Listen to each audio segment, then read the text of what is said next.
सभी को नमस्कार। मैं हूं शंकर गुरु। करते हैं आज का सेशन शुरू। समतल दर्पण कभी भी वास्तविक प्रतिबिंब नहीं बनाता है, वो रेटिना पर बनता है। रेटिना पर बनता है वास्तविक प्रतिबिंब और उल्टा बन जाएगा। ज्यामितीय केंद्र मतलब मध्य बिंदु को क्या बोलेंगे? ध्रुव बोलेंगे। क्या बोलेंगे इसको? ध्रुव बोलते हैं। पी से सूचित करते हैं। तो फोकस दूरी तो यही होता है, जो फोकस और ध्रुव के बीच में दूरी होता है। तो किसके किसके बीच में है? पी और एफ के बीच में, पी एंड एफ, पी तथा एफ। तो पी और एफ के बीच की दूरी का ऑप्शन ए सही एकदम। इतना बनाने की जरूरत नहीं है, इतना बनाने का जरूरत है ही नहीं। 50 वक्रता त्रिज्या मतलब ज़्यादा होता है वो, तो उसका आधा होता है फोकस दूरी। 50 के आधा 25 मार दीजिए डायरेक्ट। सभी को नमस्कार। मैं हूं शंकर गुरु। करते हैं आज का सेशन शुरू। जी हाँ विद्यार्थीगण, आज हमारा न्यू सेशन लेकर के आए एनसीईआरटी। एनसीईआरटी क्लास 10th का जो एनसीईआरटी का हमारा प्रकाश चैप्टर, प्रकाश का परावर्तन और अपवर्तन जो चैप्टर है, उसका पूरा कलेक्शन लेकर के आए हैं विद्यार्थी। Question, objective question. तो आज हम लोग क्लास 10th का एनसीईआरटी का जो भी क्वेश्चन है, यहाँ पर देख सकते हैं एनसीईआरटी लिखा हुआ है। एनसीईआरटी का जो साइंस है क्लास 10th का, उसका हम लोग ऑब्जेक्टिव करेंगे। ये बहुत ही इंपॉर्टेंट क्वेश्चन है, इसमें बहुत ईजी क्वेश्चन है, बहुत बढ़िया क्वेश्चन है और इसको समझेंगे करके और हम लोग देखते चलेंगे क्वेश्चन क्या होंगे, ताकि आपके क्लास 10th लेवल के जो भी विद्यार्थी हैं उनके लिए तो है ही बहुत अच्छा क्वेश्चन, और जो भी कॉम्पिटिटिव लेवल जो तैयारी कर रहे हैं रेलवे का और भी कॉम्पिटिशन के लिए, तो उनके लिए अगर बेसिक किन्हीं का अच्छा नहीं है तो आप ये क्लास 10th लेवल का जो क्वेश्चन है एनसीईआरटी का, उसको आप देख करके अपना जो नॉलेज है वो ग्रो कर सकते हैं। तो आज हम लोग शुरुआत करते हैं विद्यार्थीगण क्लास 10th का एनसीईआरटी का जो साइंस है, प्रकाश का परावर्तन और अपवर्तन, उसका पहला क्वेश्चन हम लोग शुरू करते हैं। उसके बाद इसका जो भी चैप्टर का क्वेश्चन बचेगा फिर नेक्स्ट सेशन में करेंगे, और फिर मानव नेत्र रंग बिरंगा संसार है उसको भी हम लोग कवर करेंगे। तो चलिए क्वेश्चन नंबर 1 शुरू करते हैं हम लोग। पहला क्वेश्चन है, प्रकाश की किरणें गमन करती है। विद्यार्थीगण, प्रकाश की किरणें जो है गमन करती है। प्रकाश की किरण हमेशा सीधी रेखा में गमन करती है। प्रकाश की किरण जो होती है हमेशा सीधी रेखा में गमन करती है, हमेशा सीधी रेखा में गमन करती है।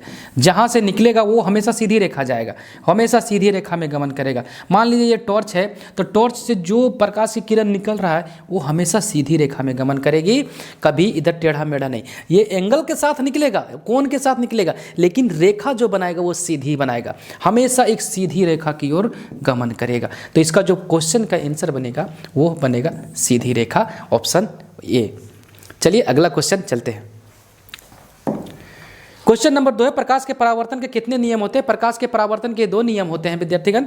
इसका नियम का अगर बात करेंगे तो हम लोग देखेंगे क्या, ये अगर परावर्तक सतह है, मान लीजिए कोई दर्पण है, परावर्तक सतह है, तो इसमें क्या है, अगर कोई किरण आपतित हुआ, कोई किरण सीधी रेखा है, इसको बोलते हैं आपतित किरण, या आपतित किरण बोलते हैं इसको। और ये पढ़ने के बाद इधर से निकल गया, परावर्तित हो गया, तो इसको बोलते हैं परावर्तित किरण, परावर्तित किरण, रिफ्लेक्टेड रे। और यहाँ से विद्यार्थीगण क्या होता है, नॉर्मल डाल देते हैं, अभिलंब बोलते हैं। तो और ये हो गया आपतन बिंदु, आपतन बिंदु। तो होता क्या है कि जितना कोण ये आपतित किरण अभिलंब के साथ बनाएगा, मान लीजिए आई बनाया तो ये भी इतना ही बनाएगा आर, परावर्तन कोण भी उतना ही बनाएगा। मतलब जितना आपतन कोण का मान होगा उतना ही परावर्तन कोण का मान होगा। तो नियम जो बनते हैं इसके, सबसे पहला नियम का बात करेंगे तो ये आपतित किरण और ये परावर्तित किरण, आपतित किरण, परावर्तित किरण और ये जो अभिलंब है, तीनों एक ही तल पर होते हैं, एक ही बिंदु पर होते हैं, आपतन बिंदु पर होते हैं। तो ये पहला नियम है। दूसरा नियम, आपतन कोण और परावर्तन कोण का मान बराबर होता है। मतलब आई, एंगल आई जो होता है एंगल आर के बराबर होता है। आपतन कोण परावर्तन कोण के बराबर होता है। यहाँ बढ़िया से नहीं दिख रहा है, ठीक से लिख देते हैं इसको हम। आपतन कोण का मान जो होगा आई से सूचित करते हैं, ये होगा आर के बराबर, कोण आर के बराबर। ये दूसरा नियम बताता है। तो प्रकाश के परावर्तन के 2 नियम हैं। एक नियम हुआ हमारा, सारी किरण जो है, आपतित किरण, परावर्तित किरण और अभिलंब पर डाला गया, ये आपतन बिंदु पर डाला गया अभिलंब, तीनों एक ही तल में होते हैं। दूसरा नियम है, आपतन कोण और परावर्तन कोण का मान बराबर होता है। तो 2 नियम होंगे इस यहाँ से, ऑप्शन 2। ये पूरा बेसिक क्वेश्चन है, इसमें बहुत इजी क्वेश्चन है, ताकि आपका जो भी छोटा बड़ा है वो सब मिला के इसमें क्वेश्चन डाला गया है। आइए अगला क्वेश्चन की ओर। प्रकाश के परावर्तन के नियम के अनुसार प्रकाश का परावर्तन का भी नियम बताएं। क्या बताता है? आपतन कोण परावर्तन कोण के बराबर है। तो आपतन कोण बड़ा होगा परावर्तन कोण से? नहीं होगा। आपतन कोण छोटा होगा परावर्तन कोण से? ये भी नहीं होगा। आपतन कोण बराबर होगा परावर्तन कोण का। तो ये सी ऑप्शन हमारा सही है। तो ये बहुत आसान सा क्वेश्चन है, बहुत बढ़िया क्वेश्चन। अगला क्वेश्चन की ओर, इसको अगर लिखेंगे angle I equal to angle R, इस तरह से मिलेगा, आपको कहीं एग्जाम में देखने को मिल सकता है। अगला क्वेश्चन की ओर चलते हैं।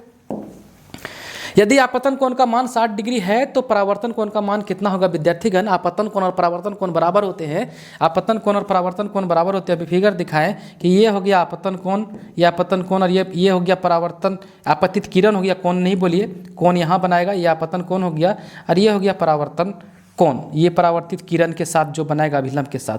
तो ये अगर 60 डिग्री है तो ये भी 60 डिग्री होगा विद्यार्थीगण। ये परावर्तन कोण का मान यही पूछ रहा है, परावर्तन कोण का मान कितना होगा? तो परावर्तन कोण का मान उतने होगा जितना आपतन कोण का होगा। क्यों? क्योंकि आपतन कोण बराबर होता है परावर्तन कोण, आपतन कोण बराबर परावर्तन कोण, दोनों बराबर होते हैं परावर्तन कोण। तो ये 60 डिग्री थे, भी 60 डिग्री होगा, ऑप्शन सी, परावर्तन कोण भी उतना ही होगा। अगला क्वेश्चन की ओर चलते हैं। परावर्तन के नियम लागू होते हैं विद्यार्थीगण, परावर्तन का नियम किसमें लागू होगा? परावर्तन का नियम जो लागू होगा सभी चिकने सतह पर, सभी चिकने परावर्तक सतह पर, परावर्तक पृष्ठ पर, ठीक है, वो परावर्तक पृष्ठ पर हमारा परावर्तन का 2 नियम जो है वो लागू होता है। चाहे समतल दर्पण हो, उत्तल दर्पण हो, अवतल दर्पण हो, किसी प्रकार का दर्पण हो, अगर चिकना है, परावर्तक सतह है तो उस पर लागू होगा। तो केवल समतल दर्पण पर ऐसा कहना सही नहीं है कि केवल समतल दर्पण पर, केवल अवतल दर्पण पर ये भी सही नहीं है, केवल उत्तल दर्पण पर ये भी सही नहीं है, उत्तर नहीं उत्तल होगा। और सभी परावर्तक पृष्ठों पर, जी बिल्कुल, डी ऑप्शन, सभी परावर्तक पृष्ठ पर, सभी पृष्ठ मतलब होता है सतह, पृष्ठ मतलब होता है सतह, सभी परावर्तक सतह पर लागू होगा विद्यार्थीगण। ये बहुत अच्छा क्वेश्चन है, ये कॉम्पिटिटिव एग्जाम में बहुत बार आ चुके हैं एग्जाम में ये क्वेश्चन। तो इस प्रकार से क्वेश्चन बनाएंगे, अपना माइंड को बूस्ट करेंगे और फिर एग्जाम में जो भी क्वेश्चन आएंगे वो आराम से निकल जाएगा। चलिए अगला क्वेश्चन की ओर। समतल दर्पण द्वारा बना प्रतिबिंब होता है विद्यार्थीगण, समतल दर्पण जो प्रतिबिंब बनाता है वो देखिएगा, इसको फिगर के जरिए समझा देते हैं, बहुत सारा क्वेश्चन बन जाएगा। समतल दर्पण का सबसे पहले फिगर हम बना दिए, फिगर यहाँ पर बना दिए विद्यार्थीगण। अगर एक वस्तु यहाँ पर है, वस्तु को रख दिए, इतना बड़ा मान लीजिए, बड़ा छोटा दिख रहा होगा फिगर में, कोई बात नहीं, और थोड़ा सा बड़ा कर लीजिए, और थोड़ा सा बड़ा कर लीजिए, जितना बड़ा वस्तु होगा उतना ही बड़ा प्रतिबिंब बनेगा। और 2 मीटर की दूरी है दर्पण से, ये हो गया दर्पण, समतल दर्पण हो गया, तो ये भी 2 मीटर की दूरी पर बनेगा। क्वेश्चन एग्जाम में पूछे जाते हैं कि अगर दर्पण से 2 मीटर की दूरी पर ये वस्तु है तो प्रतिबिंब की दूरी कितना दूरी पर बनेगा? कहाँ से? दर्पण से उतनी ही दूरी पर। लेकिन वस्तु से दूरी पूछेगा तो ये 2 मीटर, ये 2 मीटर, और यहाँ तक अगर पूछेगा तो 2, टोटल 4 मीटर हो जाएगा। ये वस्तु हो गया, ये वस्तु हो गया, ये प्रतिबिंब हो गया, ये प्रतिबिंब हो गया विद्यार्थीगण। तो इस प्रकार से एग्जाम में क्वेश्चन देखने को मिलते हैं। और जितना बड़ा साइज होगा, जितना बड़ा आकार होगा उतना ही बड़ा आकार इसका बनेगा, ये भी क्लियर। जितना ऊंचा होगा उतना ही ऊंचा का बनेगा। एक चीज़ इसमें जो बनता है वो सबसे इंपॉर्टेंट है, पार्श्व उल्टा बनता है। अगर हम दाहिना हाथ से खाएंगे तो इसका प्रतिबिंब जब दर्पण में देखिएगा, घर में शीशा समतल दर्पण, तो लगेगा बायां हाथ से खा रहे हैं, उसको बोलते हैं पार्श्व उल्टा। और इसका प्रकृति जो बनेगा वो सीधा बनेगा और आभासी बनेगा, वो बनेगा सीधा और बनेगा आभासी। तो लिखिएगा इसका प्रकृति जो होगा वो सीधा होगा और आभासी बनेगा। जहाँ सीधा बना वहाँ आभासी बनना तय है, जहाँ सीधा बनेगा वहाँ आभासी बनेगा, और वास्तविक बनेगा तो उल्टा बनेगा। तो समतल दर्पण के केस में वास्तविक कभी नहीं बनेगा, वास्तविक कभी नहीं बनेगा, काल्पनिक बनेगा, उसी को आभासी बोलते हैं, काल्पनिक बनेगा विद्यार्थीगण। बी ऑप्शन सही होगा। देखिए इसको फंसा देगा बहुत विद्यार्थीगण, क्या करेंगे, दोनों मार देगा। तो समतल दर्पण कभी भी वास्तविक प्रतिबिंब नहीं बनाता है, वो रेटिना पर बनता है, रेटिना पर बनता है वास्तविक प्रतिबिंब, और उल्टा बन जाएगा। जैसे वास्तविक होगा वैसे उल्टा होगा। ये काल्पनिक दिया, इसका मतलब ये सीधा होगा, तो हम लिख दिए हैं, बाकी बात जिस प्रकार से क्वेश्चन आएगा उस तरह से बनाते जाएंगे। अभी आंसर बी होगा। समतल दर्पण द्वारा बना प्रतिबिंब काल्पनिक, इसी को बोलते हैं विद्यार्थीगण, इसी को बोला जाता है आभासी, इसी को बोला जाता है, काल्पनिक को बोला जाता है आभासी। देखिएगा कभी कभी एग्जाम में आभासी लिखा हुआ मिलेगा, वर्चुअल इमेज बोलते हैं। चलिए अगला क्वेश्चन की ओर। समतल दर्पण में बना प्रतिबिंब हमेशा होता है, हमेशा भी बताएं, आभासी और सीधा। तो आभासी बनेगा और सीधा बनेगा, आभासी बनेगा और सीधा आभासी कभी भी उल्टा नहीं बनेगा, ऑप्शन 2 गलत है। वास्तविक एवं सीधा कभी होता नहीं, वास्तविक में उल्टा होता है, वास्तविक में उल्टा ये नहीं बनेगा, ये रेटिना पर बनेगा, ये रेटिना पर, हमारा आँख का जो है वो रेटिना पर बनेगा विद्यार्थीगण। रेटिना पर प्रतिबिंब बनता है वास्तविक एवं उल्टा। अवतल दर्पण भी बनाता है इसको, अवतल दर्पण में भी बनता है। चलिए अगला क्वेश्चन की ओर। समतल दर्पण में प्रतिबिंब बनता है। समतल दर्पण में जो प्रतिबिंब बनता है विद्यार्थीगण, वो बनता है दर्पण के पीछे। हमेशा दर्पण के, देखिए घर में जो दर्पण होता है छोटा 10 रुपया 15 रुपया वाला, वो ऐसे देखते हैं चेहरा अपना, तो प्रतिबिंब पीछे लगता है कि बन रहा है, और वो काल्पनिक होता है, आभासी होता है और सीधा होता है। तो दर्पण के आगे नहीं बनेगा, दर्पण के पीछे बनता है, दर्पण के हमेशा पीछे बनता है। ठीक है, ऑप्शन बी सही है। अगला क्वेश्चन की ओर चलते हैं। ये क्लास 10th का एनसीईआरटी का क्वेश्चन है, जो कलेक्शन करके और टाइपिंग करके इसको हम दिए हुए हैं, ताकि बहुत सारे कैंडिडेट को ये हेल्प हो जाएगा और एग्जाम में बहुत अच्छे तरीके से लगा। ये रेलवे लिखा हुआ है, इसका मतलब ये रेलवे में भी इस प्रकार के क्वेश्चन पूछे जाते हैं, लेकिन है एनसीईआरटी का क्वेश्चन ये टोटली। आइए अगला क्वेश्चन की ओर।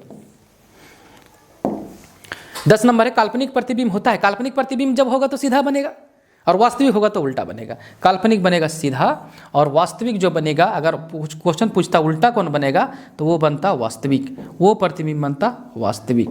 वास्तविक प्रतिबिंब बनता तो उल्टा होता, लेकिन अभी पूछा काल्पनिक, तो काल्पनिक बनेगा सीधा। काल्पनिक क्या बनेगा? सीधा। चलिए अगला क्वेश्चन। एक लड़का समतल दर्पण के सामने 100 सेंटीमीटर की दूरी पर खड़ा है। लड़का और प्रतिबिंब के बीच की दूरी, बहुत बढ़िया क्वेश्चन है, बहुत बढ़िया क्वेश्चन है। समतल दर्पण है विद्यार्थीगण, समतल दर्पण है। एक लड़का जो है वो खड़ा है, लड़का जो खड़ा है कितना दूरी पर? लड़का खड़ा है मेरा 100 सेंटीमीटर की दूरी पर। दर्पण से जो एक लड़का खड़ा है, देखिए एक लड़का है वो 100 सेंटीमीटर की दूरी पर खड़ा है। यहाँ पर एक लड़का है, ठीक है, वो 100 सेंटीमीटर की दूरी पर खड़ा है, वो 100 सेंटीमीटर की दूरी पर खड़ा है लड़का। यहाँ से इसका दूरी दिखा देते हैं 100 सेंटीमीटर। तो प्रतिबिंब भी बनेगा इसका 100 सेंटीमीटर दूरी पर दर्पण से। दर्पण से जो बनेगा वो 100 सेंटीमीटर की दूरी पर बनेगा। इस लड़के का जो प्रतिबिंब बनेगा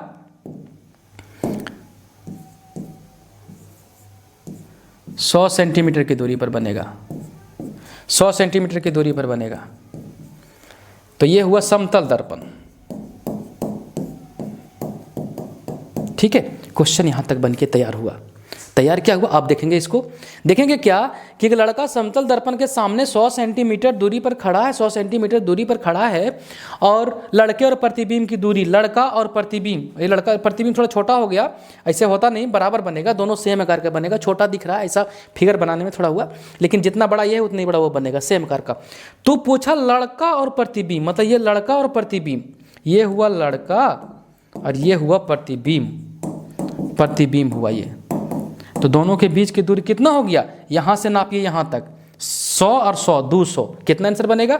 200 सेंटीमीटर, 200 सेंटीमीटर बनेगा। लेकिन सिर्फ पूछता दर्पण से कितना दूरी, तब 100 सेंटीमीटर। दर्पण से पूछता अगर तब 100 सेंटीमीटर होता, लेकिन लड़का और वह प्रतिबिंब पूछा तो 100 यहाँ से और 100 यहाँ से, 200। बहुत बढ़िया क्वेश्चन था, कंपटीशन में इस प्रकार के क्वेश्चन देखने को मिलते हैं। चलिए अगला क्वेश्चन की ओर। गोलीय दर्पण, थोड़ा छोटा हो गया फिगर, बड़ा हो जाए थोड़ा सा, हाँ बाबू ठीक है, बढ़िया, 1 नंबर। गोलीय दर्पण जिसका परावर्तक पृष्ठ अंदर की ओर वक्रित होता है कहलाता है। गोलीय दर्पण 2 प्रकार के होते हैं, अवतल दर्पण और उत्तल दर्पण। गोलीय दर्पण 2 प्रकार के विद्यार्थीगण। गोलीय दर्पण अगर आपसे कोई पूछ देता है कि गोलीय दर्पण कितने प्रकार का, 2 प्रकार का। कौन कौन होगा? उत्तल दर्पण और अवतल दर्पण।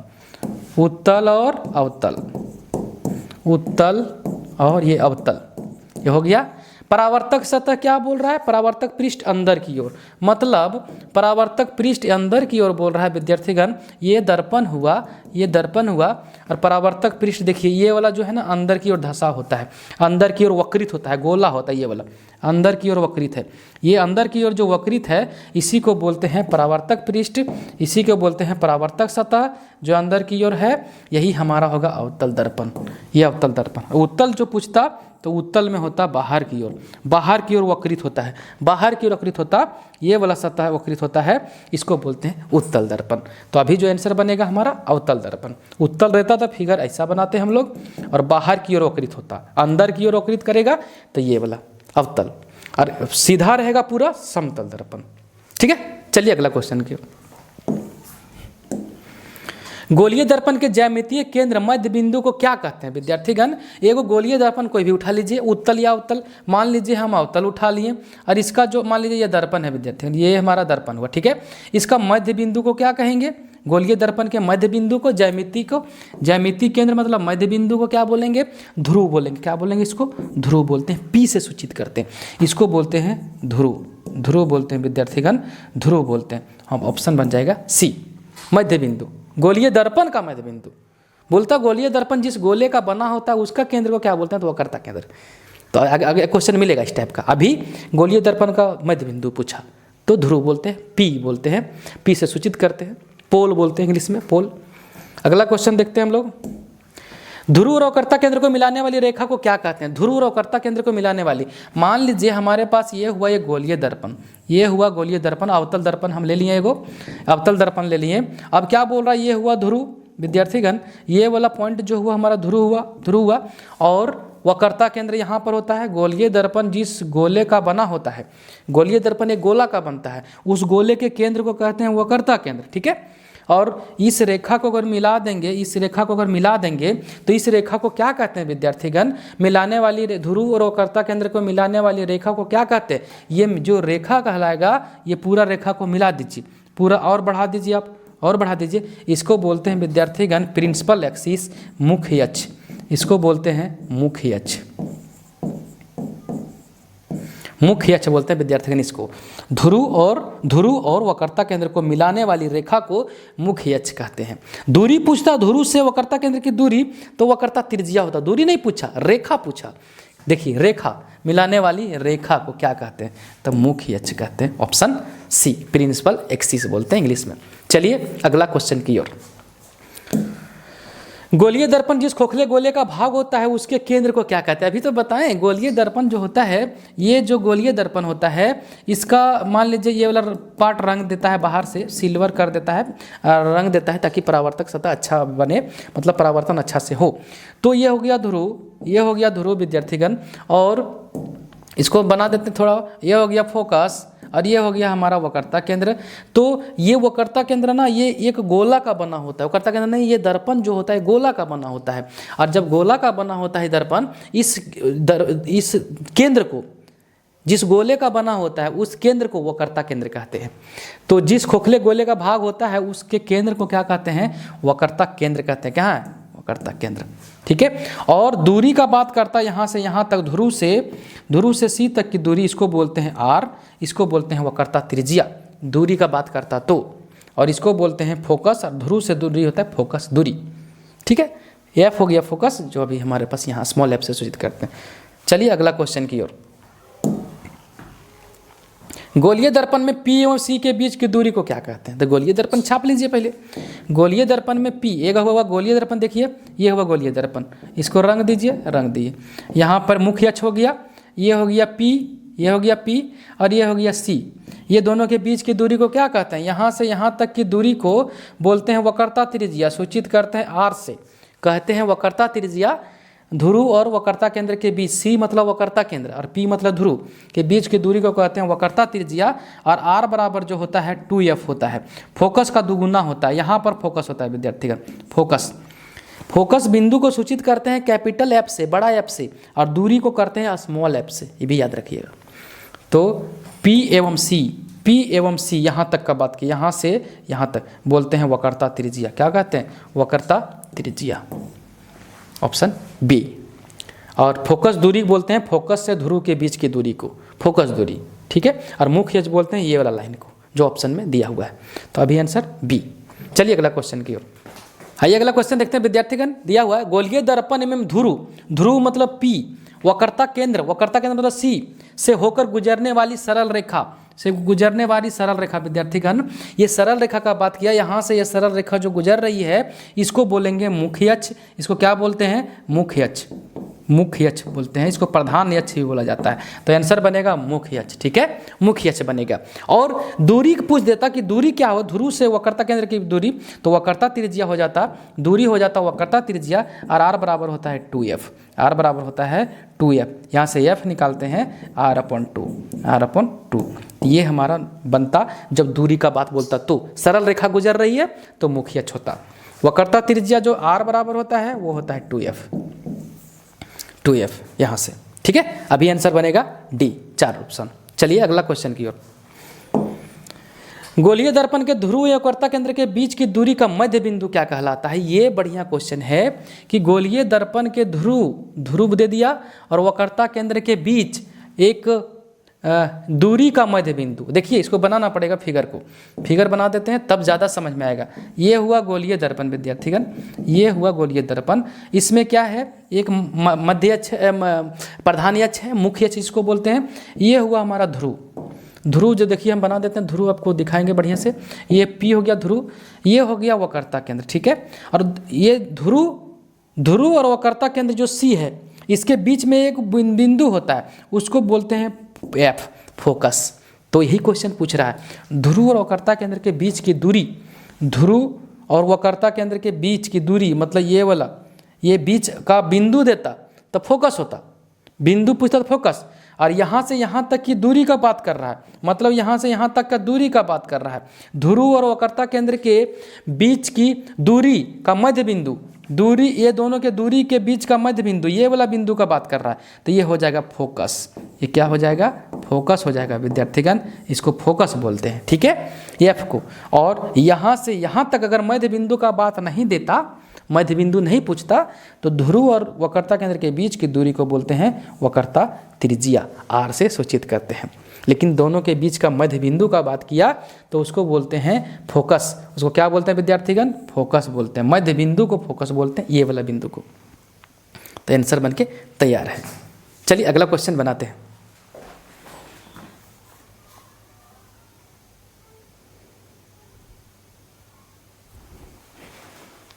अगला क्वेश्चन हम देखते हैं विद्यार्थीगण, किस गोलीय दर्पण का फोकस आभासी होता है? गोलीय दर्पण का दो प्रकार गोलीय दर्पण है। अवतल दर्पण का गोलीय दर्पण, अवतल दर्पण का फोकस जो होता है विद्यार्थीगण इधर ही होता है, फोकस तो इधर होता है, तो ये आभासी नहीं हुआ, ये वास्तविक हुआ। उत्तल दर्पण का बात करिए, उत्तल दर्पण जिसका परावर्तन सतह उठा होता है, इसका जो होता है दो फोकस होता है, एक फोकस यहाँ लेते हैं और एक फोकस हम लोग आभासी लेते हैं इधर साइड में, इधर साइड में फोकस लिया जाता है। तो ये जो फोकस होता है ना विद्यार्थीगण, ये फोकस जो होता है ये आभासी होता है, काल्पनिक होता है, वो होता है उत्तल दर्पण। कौन सा दर्पण होता है? उत्तल दर्पण। आभासी जो होता है उत्तल दर्पण होता है विद्यार्थीगण, आभासी हम लोग केवल उत्तल दर्पण को लेते हैं। अगला क्वेश्चन बनाते हैं, गोलीय दर्पण में फोकस दूरी कहलाती है। गोलीय दर्पण में फोकस दूरी किसको कहेंगे विद्यार्थीगण? तो इसके लिए देखिए फिगर पर अगर आप समझ रहे हैं तो सबसे बेस्ट है, नहीं तो रटने से कुछ नहीं होने वाला है। गोलीय दर्पण एक अवतल दर्पण ही लेते हैं, गोलीय दर्पण हम ले लिए इसको। तो बोल रहा है ये रंग दिए हैं और इस तरह से ये ध्रुव हो गया, तो फोकस दूरी तो यही होता है, जो फोकस और ध्रुव के बीच में दूरी होता है, तो किसके किसके बीच में है? P और F के बीच में, P एंड F, P तथा F। तो P और F के बीच की दूरी का ऑप्शन ए सही एकदम। P तथा C के बीच में वक्रता त्रिज्या होता है, जिसको R से सूचित करते हैं। P और C के बीच में, P और C यहाँ तक देता तो ये हो जाता वक्रता त्रिज्या, ये हो जाता R, ठीक है। तो अभी ऑप्शन निकला ए नंबर, P और F के बीच की दूरी को। चलिए अगला क्वेश्चन बना लेते हैं। गोलीय दर्पण की फोकस दूरी उसकी वक्रता त्रिज्या की होती है। ये बढ़िया क्वेश्चन है। गोलीय दर्पण की फोकस दूरी जो होती है, एफ जो होती है विद्यार्थीगण, एफ सूचित करते हैं स्मॉल एफ से फोकस दूरी को, वो त्रिज्या की वक्रता त्रिज्या की आधी होती है, वक्रता त्रिज्या की आधी होती है। यहाँ से आर निकाल लीजिएगा तो 2f होगा।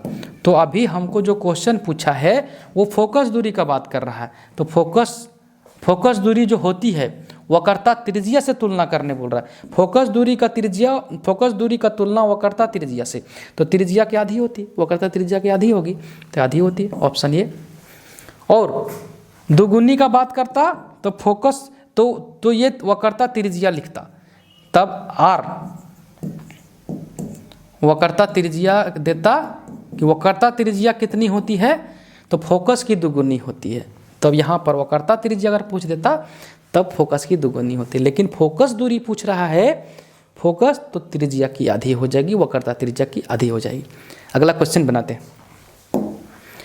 वक्रता त्रिज्या फोकस दूरी में संबंध, अभी तो बताएं वक्रता त्रिज्या आर और एफ में संबंध, तो आर बराबर अभी बता के रखे आपको हम, फिर 2f, आर बराबर 2f, ठीक है। और यहाँ से f निकाल लीजिएगा तो r/2, तो r बराबर 2f कहाँ है? ऑप्शन बी हो गया, ठीक है। चलिए अगला क्वेश्चन की ओर। किसी गोलीय दर्पण की वक्रता त्रिज्या 50 सेंटीमीटर है तो उसकी फोकस दूरी होगी। विद्यार्थीगण वक्रता त्रिज्या दे रखा है, तो वक्रता त्रिज्या अगर दे रखा है तो यहाँ से लिखिए वक्रता त्रिज्या, जिसको सूचित करते हैं आर से। कितना दे के रखा है? 50 सेंटीमीटर। 50 सेंटीमीटर।